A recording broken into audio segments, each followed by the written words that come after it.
Alors le rôle principal du maître d'apprentissage, pour moi, il est basé sur l'échange surtout.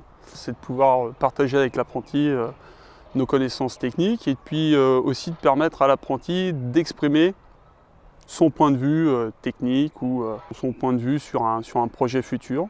Pour être un bon maître d'apprentissage, il faut avoir beaucoup de patience. Il faut savoir écouter son apprenti.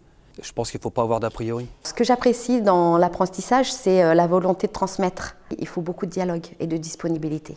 De lui permettre d'acquérir une autonomie et une analyse qu'on lui demandera quand elle sortira de son cursus scolaire. Ce que j'attends de mon maître d'apprentissage, c'est qu'il me suive au quotidien, qu'il soit un appui pour moi, pour me permettre de vraiment comprendre le domaine dans lequel on travaille et d'être là pour me donner des tâches et pour pouvoir évoluer de moi-même sur ces tâches. Prendre le temps d'expliquer et d'être à l'écoute.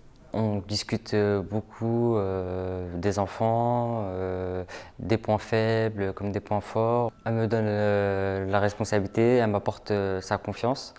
Ce que j'attends de mon maître d'apprentissage, c'est que ce soit une relation à la fois de maître à élève, mais également de professionnel à professionnel. Humainement, oui, ça apporte des choses, puisque forcément, Chloé est plus jeune, elle a une vision, elle n'est pas de la même génération que moi, donc oui, ça nous permet aussi de nous remettre en question. L'apprentissage m'apporte personnellement d'apprendre un peu plus de technologie. C'est valorisant, je trouve.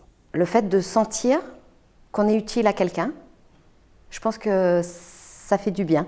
C'est un œil neuf sur ce qu'on fait, donc ça peut apporter que du positif. J'espère apporter une nouvelle vision, mettre en évidence des problématiques qui pourraient être après éclaircies et mettre en place des nouvelles choses qui pourraient être instaurées au quotidien.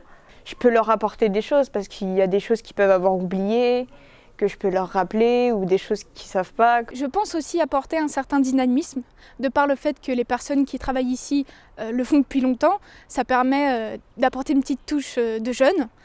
C'est très important de devoir transmettre. Je pense que ça fait partie de notre devoir de professionnel. C'est comme ça qu'on arrive à faire perdurer un professionnalisme, un métier. Ça fait mon 5e apprenti.